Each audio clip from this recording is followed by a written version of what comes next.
Okay, welcome everyone.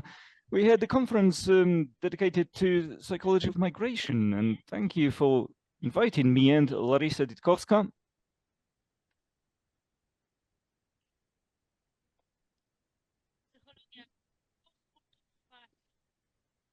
Cross-cultural psychology and psychology of migration. They are taught at the Ukrainian Free University in Munich. And both these courses, each of them lasts 36 hours, while now we have only half an hour to sum it all up. So hopefully we'll make it in time. Larysa Didkovska is a psychologist and therapist, a Gestalt therapist. I am a psychologist working in cross-cultural psychology, specializing in psychology of migration. And for over 10 years, we've been working in this field. And the outcome of our work is the publication of several monographs, actually, about our research. This is an encyclopedia of sorts, an encyclopedia dealing with psychology of migration, because these monographs, they deal with all aspects related to migration, starting from the motivation to leave to the actual process of leaving, to adaptation, and then to return to one's home country, if, of course, the respective migrant so wishes. Now, a couple of words about the issue of migration as such. Over recent years, there have been a lot of migrations, and we have 300 million international migrants at present. Consequently, we need to think about providing healthcare and psychological aid to all these migrants. Contemporary psychology comprises many fields, such as Gestalt psychology, personality psychology, cognitive psychology. And if we think about all these areas, well, all these areas also branch out to further fields, such as, childhood psychology, psychology of the elderly, labor psychology, educational psychology, and war psychology has become popular recently. However, among all these fields of study, migration psychology seems to be lacking. And when we started our work in this area, we were really surprised.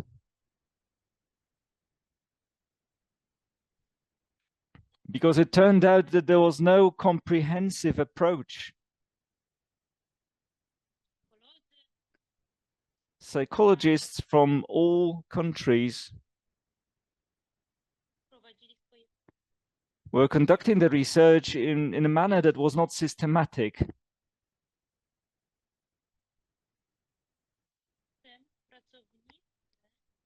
So as a result, healthcare workers didn't have any space where they could find all the answers related to migration psychology. And this is precisely why we decided to develop our encyclopedia. And I would also like to briefly address the aspect of the literature, of the literature on migration psychology.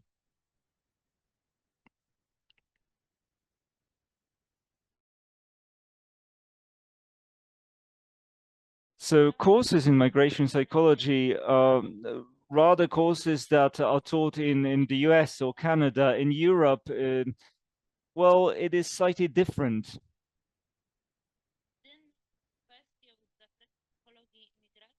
the only aspect of the psychology of migration that is addressed at universities is basically intercultural communication. And in Poland, Paweł Wolski, a renowned professor, he wrote a book on the cultural frameworks of social behaviors. And since today's conference is organized by the Łódź School of Psychotherapy, and most specialists working with migrants also work in Poland.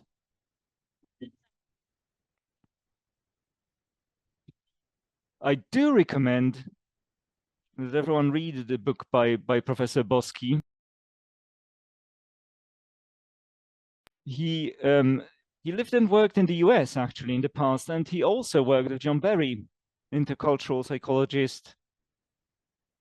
And this book gives us a key to the understanding of relations between people. The psychotherapists who work with migrants, they don't work with just people who would be, well, simple and ordinary. There are so many mechanisms, there are so many tools that need to be used that have to be culture specific.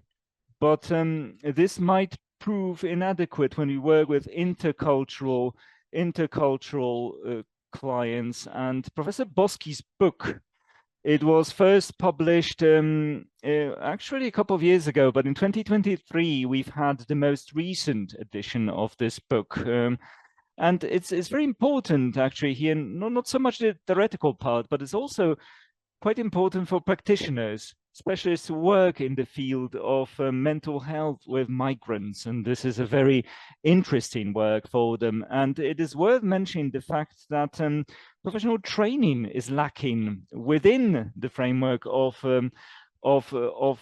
societies, of therapist societies, for people who work with intercultural migrants. And for instance, in Canada, this intercultural skill is actually obligatory for professionals working in the field of psychological aid. In the European Union, there's actually talk about a code of ethics in the respective regulations, and the intercultural aspects in this case, well, there is no information on that. So we are dealing with this situation, and this is why we accepted this challenge, and we made this risky decision to fill this gap and to publish as many as 4 scientific monographs on the psychology of migration. And this series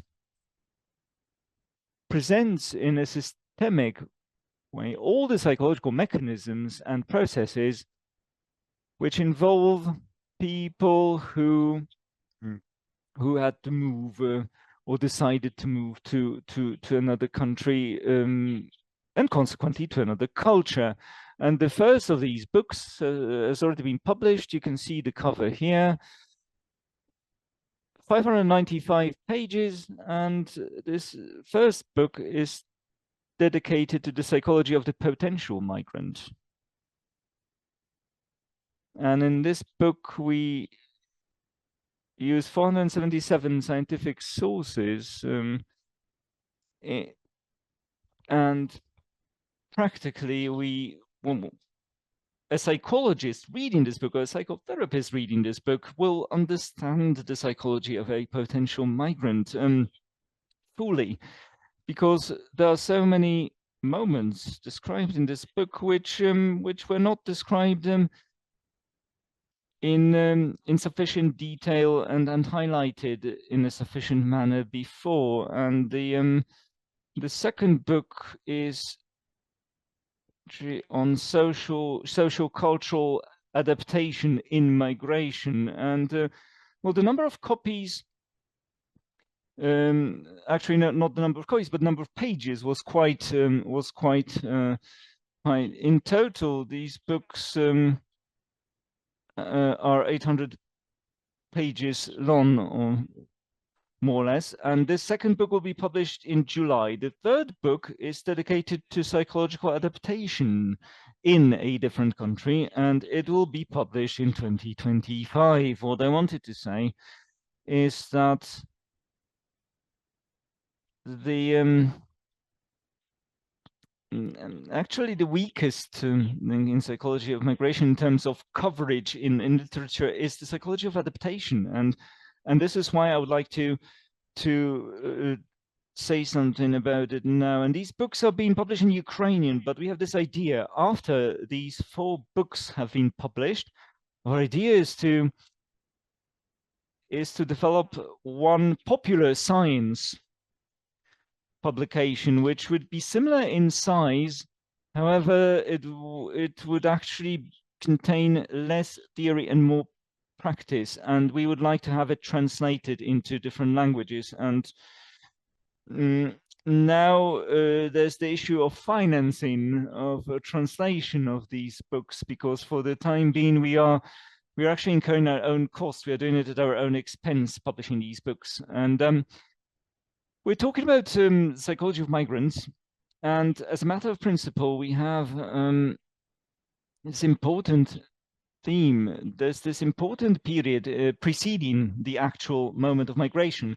So the time when the migrant is still in their country before leaving. And in this last book, we present migration from the point of view of psychology, that is the basic types. Or actually, we introduce migration as a liminal situation, as a liminal social situation, the motivations of migrants, psychology of choice, and many other issues. Intercultural migration is about passing from one society to another, from one culture to another, from one self to another. So actually, migration is a turning point in anyone's biography. No experiences can match migration in terms of complexity, and all this requires migrants to transform profoundly and entirely at the cognitive, affective, and behavioral level.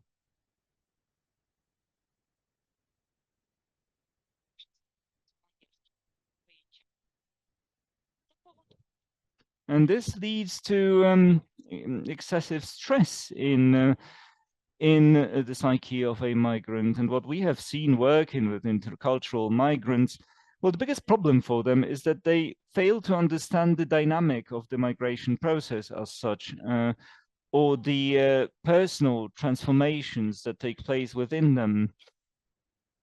And this is why we suggest that psychology of migration be treated as a separate section in psychological sciences. And Elena actually said that this approach, that precisely this approach to migration from the point of view of Gestalt, it's actually difficult to talk about psychology of migration only with one approach, with one psychological approach, because there's psychoanalysis and positive psychology and Gestalt and many, many other approaches. And so maybe this would have been a barrier at a certain time, preventing anyone from writing a book of this kind. Our conference is Restart, Rethinking, Reconnecting Routine Life, as its title. And I would like to emphasize already at this point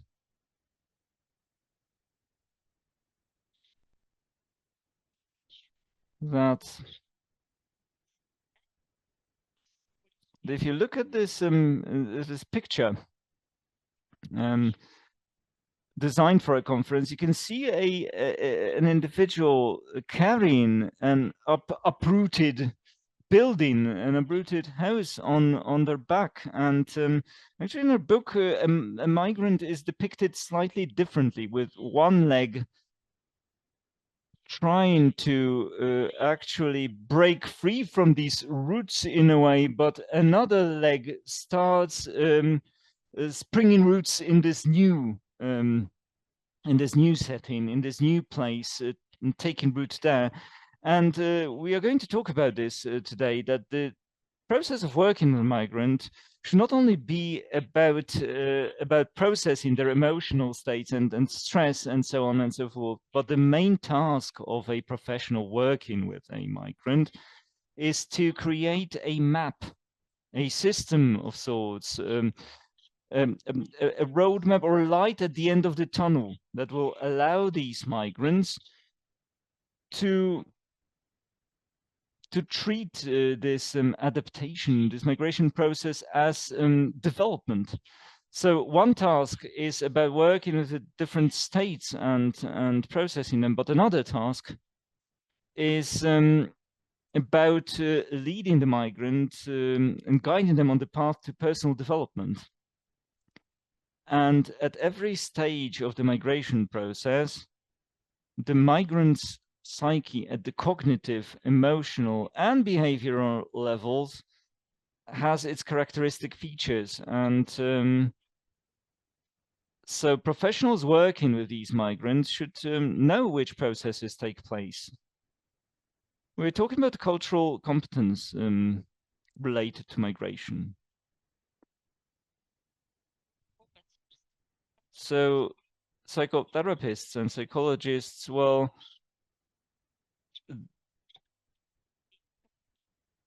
they need to realize that they are dealing not with someone who has lived all their life in one culture, but we have someone who left one culture for another.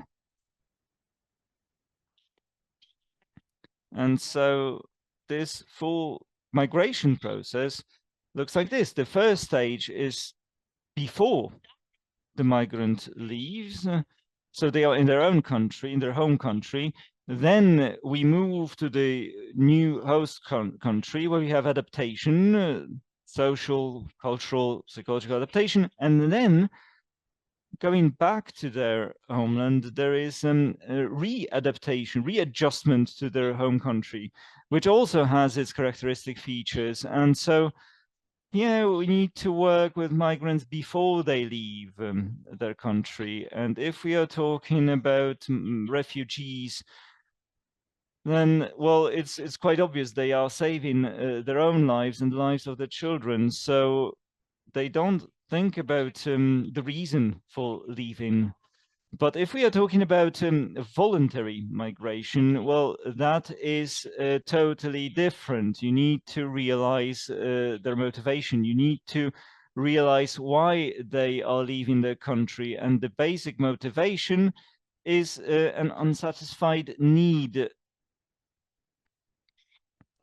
a certain need that was not satisfied in their home country. And so by leaving, by migrating, these people seek to satisfy a specific need. And over 6 years, we've been teaching psychology of migration. I would like to emphasize that students are unable to actually say what the motivation was for them, to leave Ukraine for Germany. Sometimes they can't even name this reason as education. And another thing we need to work on is to what extent this image of one's place in another country corresponds to the actual reality surrounding us in the new country.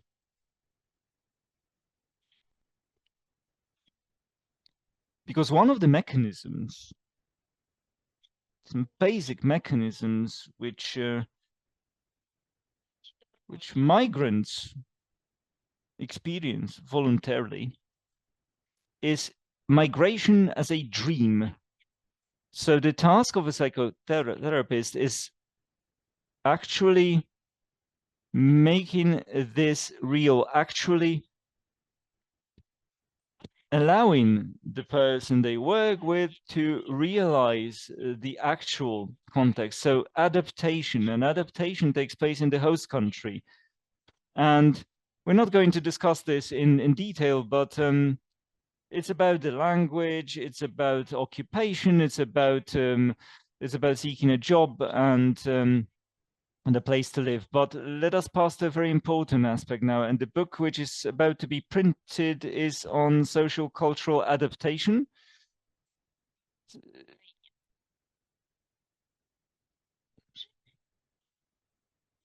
So what is culture from the point of view of a psychologist? Well, there are several metaphors to understand it better. Intercultural psychologists talk about this in terms of software or a microchip which is in our minds. And there's this cultural norm, the values of the specific culture embedded there. And there are all these concepts which are deeply rooted in their minds. And there's this iceberg metaphor in this concept. That is this part above the surface of the water is what is easily understood. The clothes people wear, the food they eat, and the different music. But underwater, there's this hidden category that you need to explore and learn, and this knowledge has to be translated into an effort, into a targeted effort, and this can only be done through teaching. Well, unfortunately, we have very little time. However, I would like to say that getting to know this underwater part, that is these cultural concepts, these norms, it requires huge effort.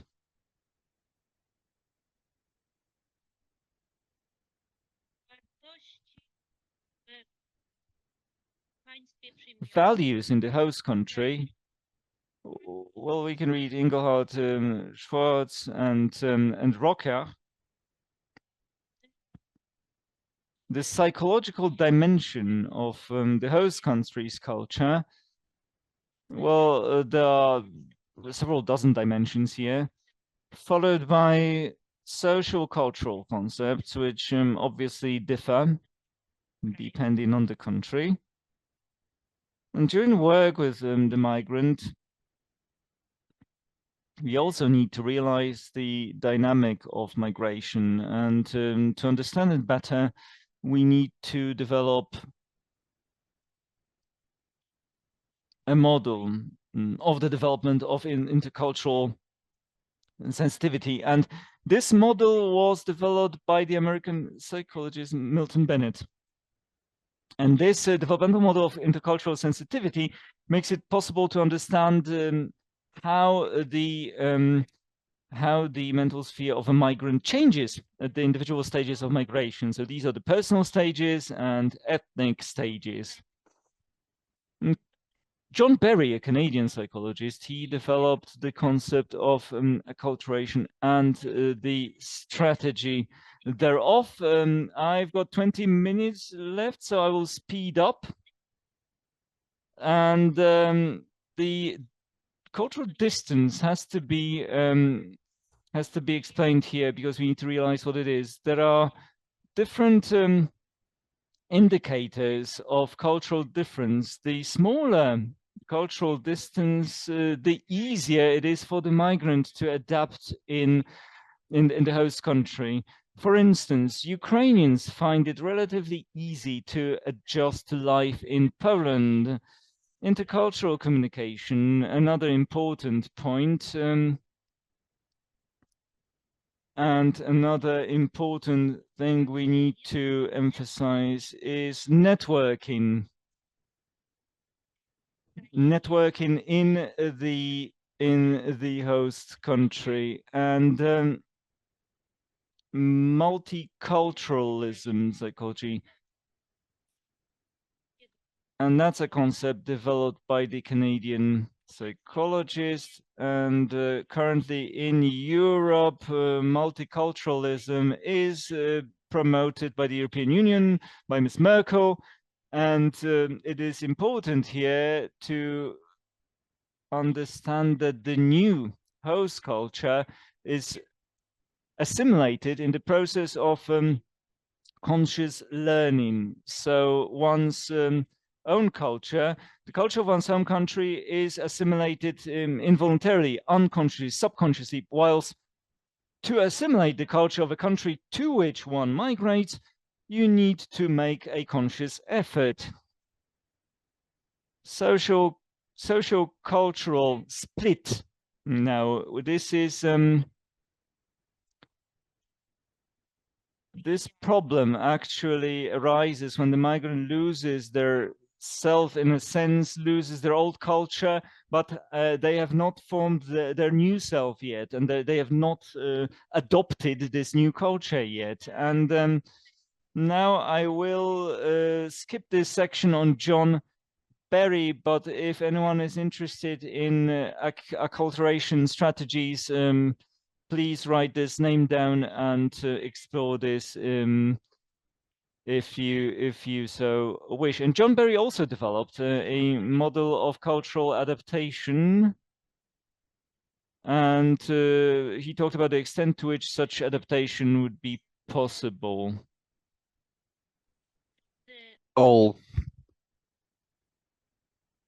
We all know what type of stress can accompany migration.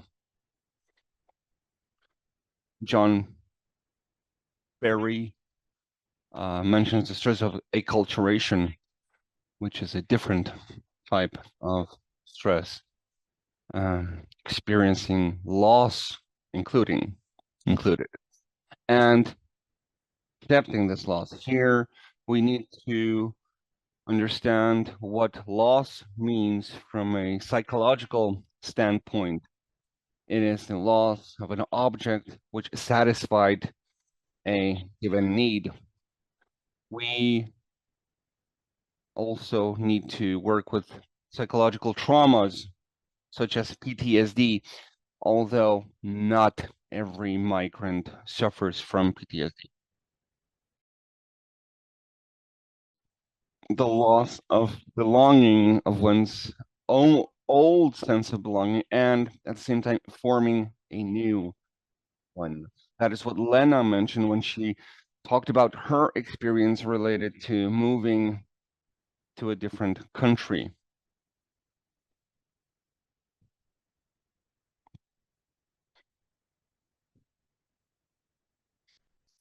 Then we have the process of forming a sense of belonging to another country, but from a refugee, it is especially problematic because they don't know if and when they will go back to their country of origin. So nostalgia and loneliness, these are further problems we need to gain a sense of understanding of defense mechanisms that are used by cultural migrants.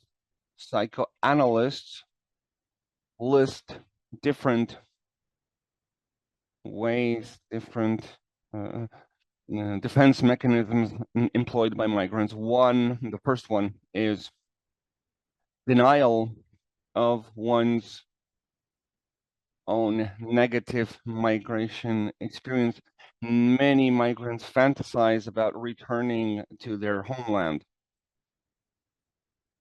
I know this is quite a popular trend in Canada. It is a sort of negation of negative emotional experience of migration. The second thing, very similar, is idealization of one's native ethnic culture and clinging to it and being embedded in it.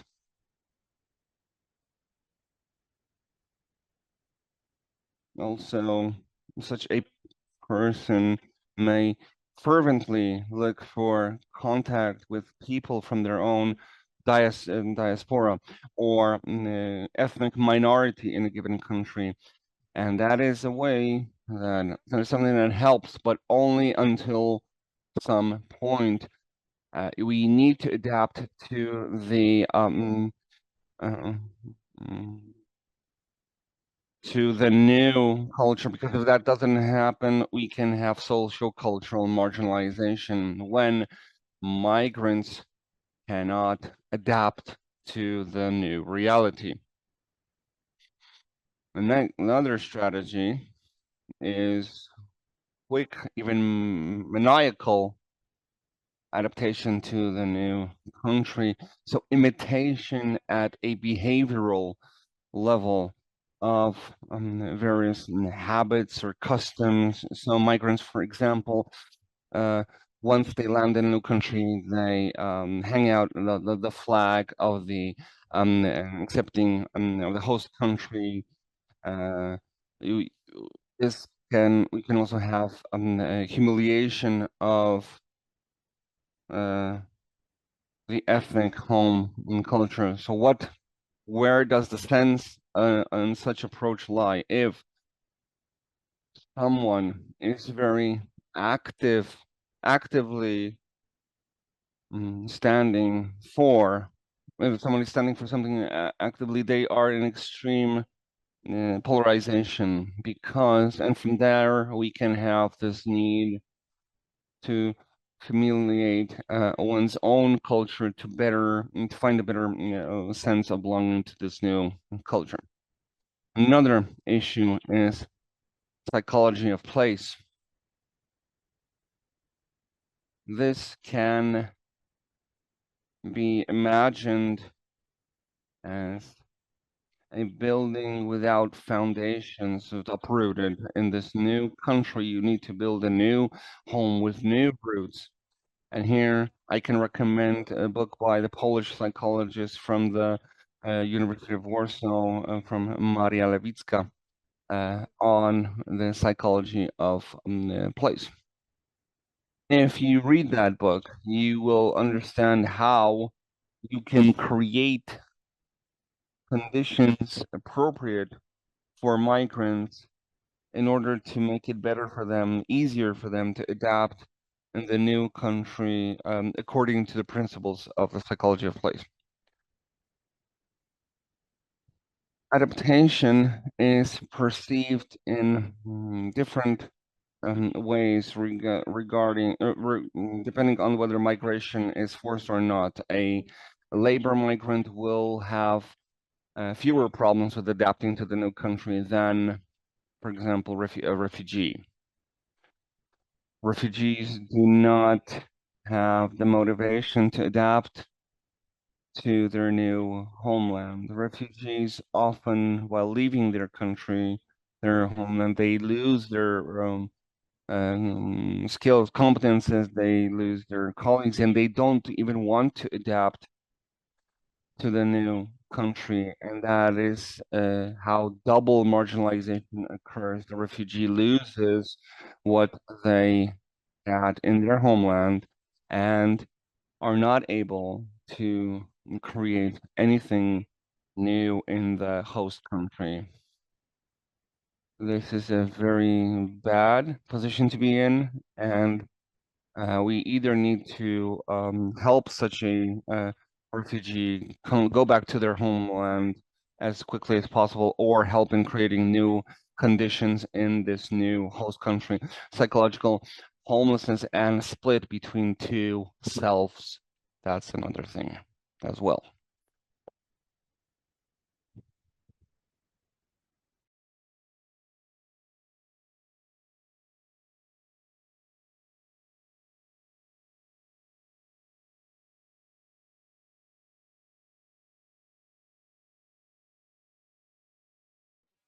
If an expert working with migrants is not equipped with suitable skills, they can mistake socialization with acculturation, for example. Socialization is accepting the culture if a person is living in their homeland. If someone moves to a different country, then you can no longer speak of socialization, but rather about a process of changing culture, so acculturation. Let us not forget that our home culture is assimilated automatically, but that this new culture is assimilated actively with attention and care. So acculturation. And there is also a wonderful British psychologist Renos Papadopoulos who wrote a wonderful book on the psychology of involuntary migration. In that book,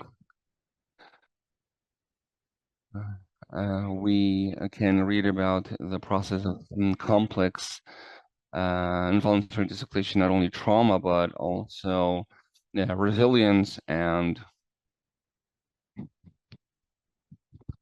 development. And here we need to remember what resilience stands for.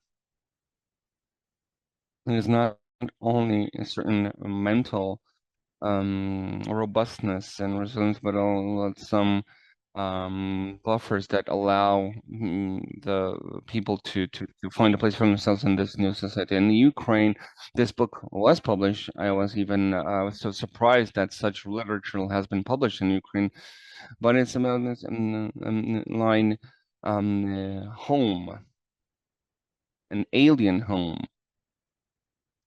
And here, there is no focus on resilience, on and well, there's only the process of traumatization and loss of home.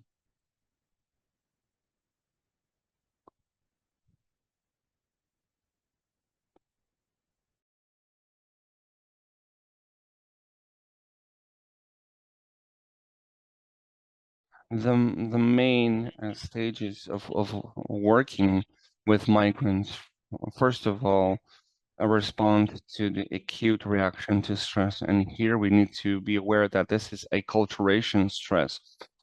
So in the literature, we need to find and we need to work through this acculturation stress area. Here, we have access to the presentation. So of course, you can use this text working with trauma that accompanies one who leaves their homeland. So working with loss, because you lose absolutely everything, but you need to know that what you have lost and what has disappeared doesn't necessarily have to be loss. Because if a migrant was not have the sense of belonging to their country or culture, then while leaving, they will not experience this as loss. If a migrant did not have a good job at their homeland and they changed their country for a better job, it will also not be a loss. If someone didn't have close relations with their family, with the closest surroundings, then migration will not again be perceived as loss.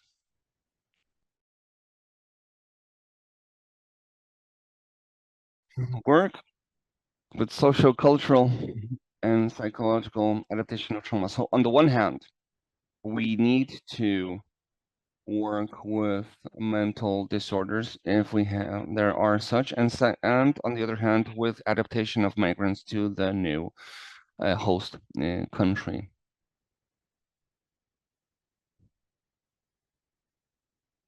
I'm shortening my presentation a bit. And let me offer some words about the psychology of refugee adaptation.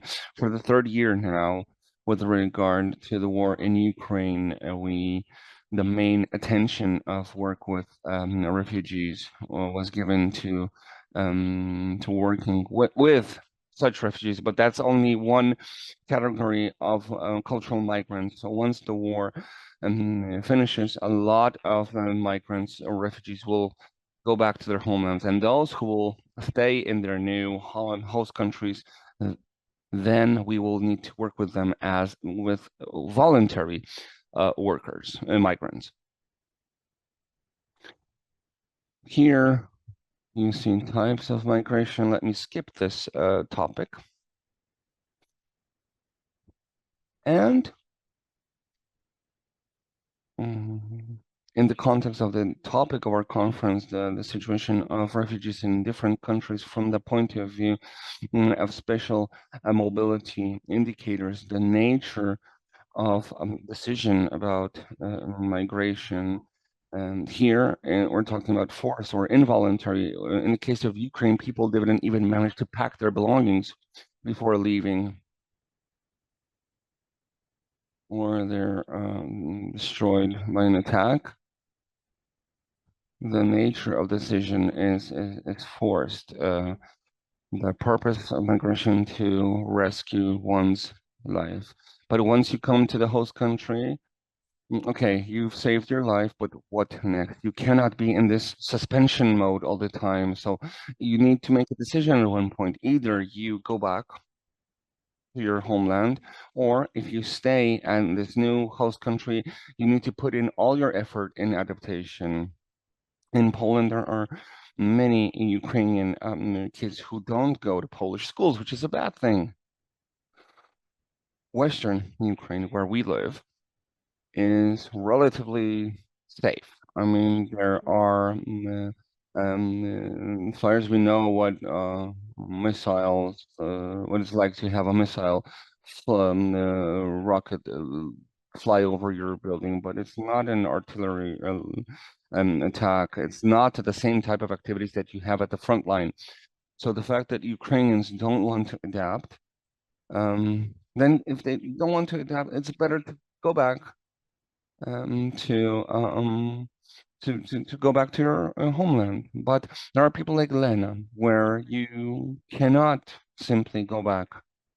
And in such situation, I would also say that you need to adapt to the maximum in your host country. The refugee does not plan where to go to. Voluntary migrants, on the other hand, they will search for the place where they want to go before they actually go. They will look for some colleagues or friends, and the duration of the stay. In most cases, it is not defined. I know this from talks with refugees who would escape from Western Ukraine during World War II, even. They said that they had their suitcases prepared all the time because they constantly they thought they would go back home and just on the other day, but there was no return for them. They needed to adapt, for example, in Germany. And the indicator of participants of involuntary migration dislocation with, in the case of Ukraine, these are incomplete families, so women and children. What will happen next? A number of Ukrainian sociologists are forecasting that once the war ends, those incomplete families with whose kids go to schools and have learned the language, they will not go back. So it's rather the men who will join the families, their families. So this will have a negative impact on the demographics of Ukraine.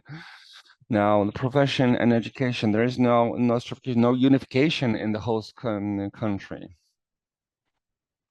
in terms of diplomas or skills. So access to skilled labor is practically non-existent, and you need to perform work which is less paid and according to lower qualifications.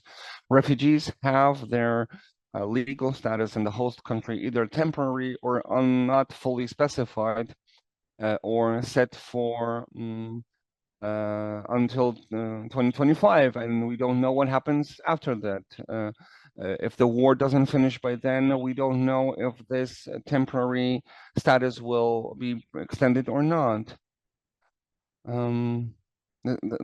So again, the issue of adaptation and issues of support, like the ones that Germany have reported, and readiness to adaptation, the last but not least. If a voluntary migrant is motivated, has learned the language beforehand, has unified their education diplomas, then refugees often, again, and involuntary migrants often didn't even have documents on them, so they are in this sense a sense of suspension. I'm sorry, but I have to cut it short. If you have any questions, it's important to have some feedback so that we can understand.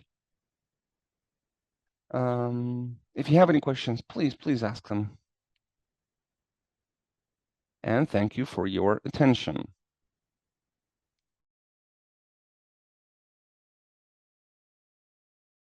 In a while, we shall continue.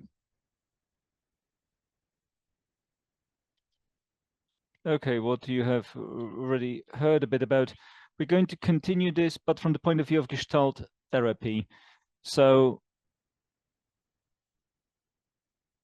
again, we're talking about the same thing, but we're expanding this a bit. So the psychology of migration under the conditions of war in a Gestalt approach. So what challenges do we encounter most often? Whether it's about people who had to move from their home country, people who have lost what Lena mentioned, what they have lost, what we know from our own experience or from the experience of working with such people. So as we talk about theory of our approach, of our Gestalt approach, what we hear most often is polarization, us and them, polarization of the world, because, well, that's what war does. The before and after, safety and the lack thereof. Who's with us and who's against us. So again, there's someone who's familiar, who's just like me, who's safe, and then there's my enemy, the one who is alien, who is dangerous. And so this polarization, on the one hand, it leads to a rupture of the world and of worlds, and I am either on one pole or the other.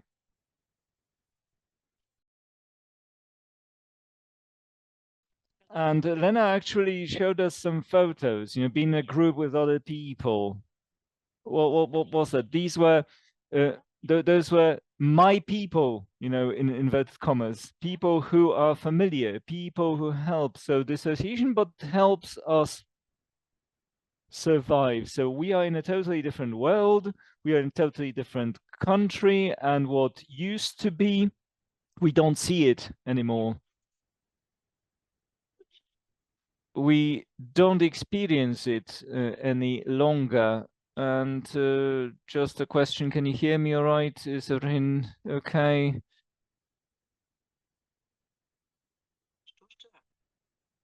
Apparently it is. Okay. So what next? Well, we have these particular aspects that can be used to our advantage. Well, we need to bear in mind all these protests, solidarity demonstrations. Let's bear in mind all of these signals of solidarity. I was a victim, that's what these people seem to say, but I don't want to identify only exclusively as a victim. That's not all I am in this world, and we keep fighting. We carry on this fight while being abroad, and we continue to say that we are not just poor and unhappy. It's not just that we need assistance and aid, but there's this front line, there's this fight going on. And of course, I'm not talking about actual warfare, actual military activity, but I'm talking about a fight for our dignity. I'm talking about that. I'm talking about our experiences, because when there's this period I require aid, that's one time, but then there's another path, that of development, of growth. And what happens then? Well, I find out that I can do something I didn't even realize I could do. And we realize that we want to win. We want Ukraine to win.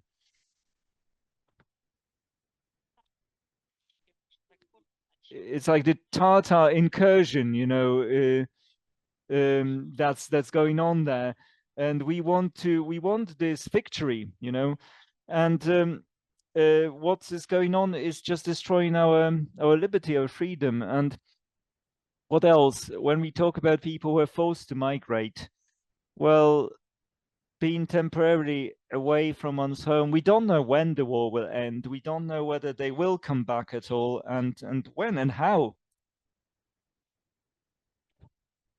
And so these are the suitcases outside the door. These are the suitcases in one's wardrobe, you know, ready to be taken back to the home country. And this is what allows us to actually keep the vector straight. It doesn't allow us to deviate this vector to other tasks, but this is not easy. And this split, you see, and my children are here, but my husband is somewhere else, and other people who were unable to leave, people who had to stay because they were not allowed to leave the country. What to do and how to cope with it? The main message, which I would like to share with you, is about the significance of psychotherapeutic contact. If my relations, if my resources are limited and are destroyed, then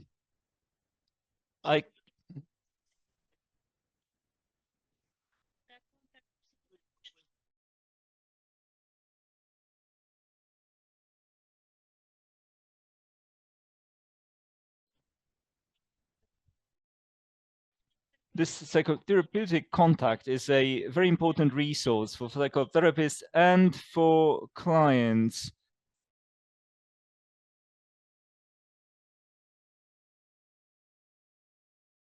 So, sorry, but we're hearing two languages on one channel, and okay, now it's better. Sorry, translator's note. So we should be helping clients using all our knowledge and experience, but we should also be helping ourselves. The relations that existed in the home country, in that safe environment, well, those relationships were a bit similar to those established during Gestalt therapy. The client opens themselves up to new experiences, feels safe, feels this trust. And the psychotherapist makes use of their skills, of all the knowledge they have amassed to make the best possible use of the Gestalt approach in a helpful way and a productive way.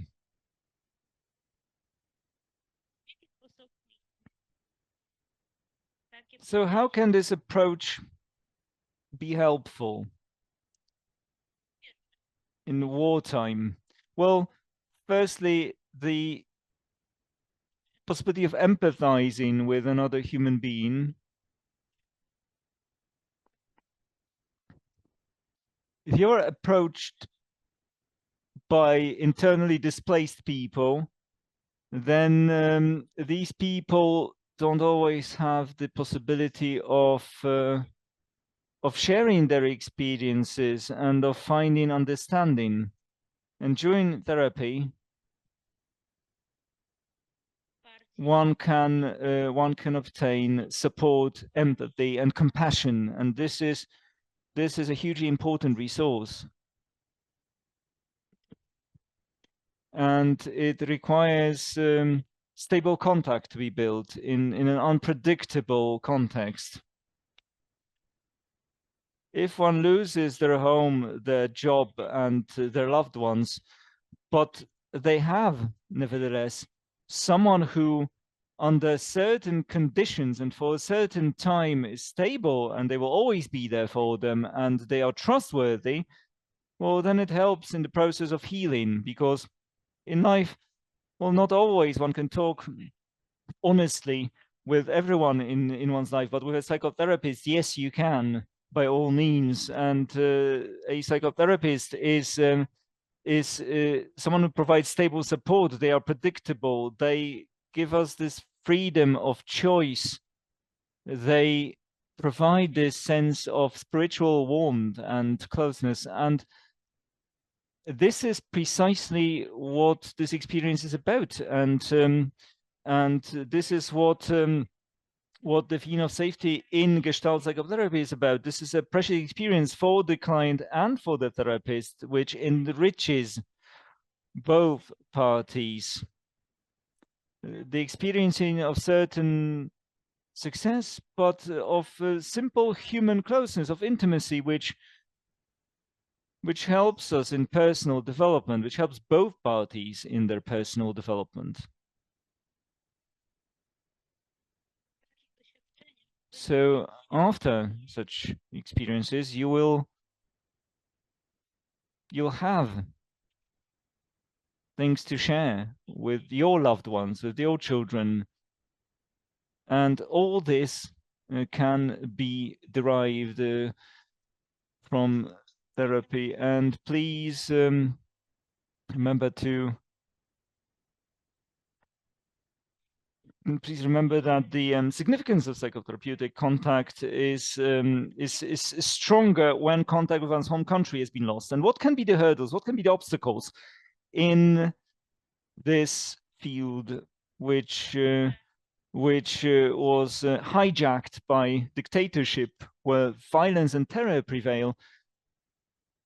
The therapist, neither the therapist nor the client can trust themselves in this context, right? So, sorry,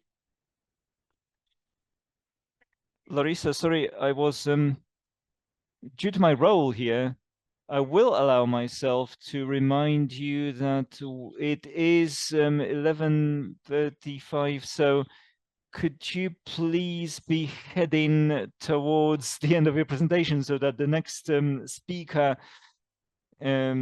could start theirs, because there are a couple of people here who are asking questions via our chat, mostly about the list of books, about the list of references. Sorry to be interrupting mid-sentence, but I've allowed myself to do this because I'm the moderator here, and so I don't want you to feel bad about this, but yeah, sorry. Okay, so I need to answer 2 questions.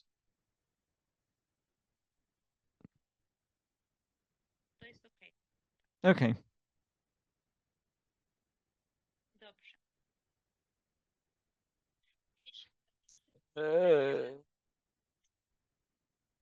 Yes, I think it's important that you finish this thought you started. So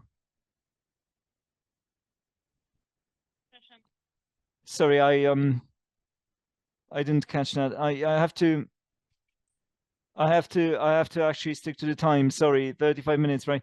Okay, in a field hijacked by dictatorship where violence and terror prevail, everything becomes impossible. There is no trust, and all that limits the possibilities of conducting psychotherapy, which would be based on Gestalt principles. And psychotherapists in the Gestalt approach who live in conditions of wartime and in occupied territories, they need help themselves at a time of crisis. They need support too. They need to give this to their clients, but they also need to receive this support themselves. And so this, in a nutshell, is what I wanted to say here. That's all. Thank you. And I just wanted to answer a question which was asked via chat. You can hear me. Okay, the first question was about the translation. Yes, the situation is as follows. Currently, we are publishing 4 scientific books with a scientific foundation and sources, and all these. Well, it's 2,000 pages in total. These 4 books, and after all these books have been published,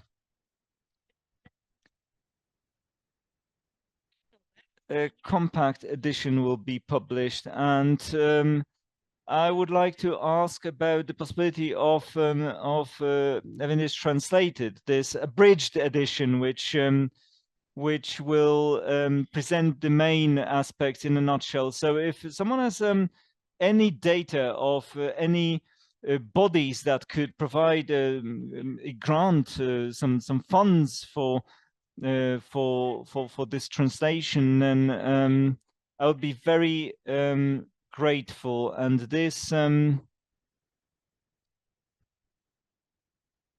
far as the language of the translation is concerned, well, it needs to be a translation into English, obviously, and possibly also into other languages. So we will be grateful for any help in this regard. And currently, already one edition is being published this summer. Another publication will be published. We also have to revise 200 pages of a publication we want to have published by the end of March, and then another one this autumn, the book on intercultural adaptation, and next spring, the spring of 2025, the book on acculturation will be published, and we will have a couple of publications, a couple of editions, sorry, a couple of copies, which we'll be able to send to Łódź. So you only need to pay the postage fees. This will be a gift of sorts for our colleagues. So that's that as far as the translation of the book is concerned. So 2,000 pages, you know, it's hard to process in 1 hour. It's hard to digest in 1 hour. We need a lot of hours of analysis and of discussion. So thank you very much, and sorry for going on for so long and for taking your time. And thank you for the possibility of being with you and of sharing what's important to me.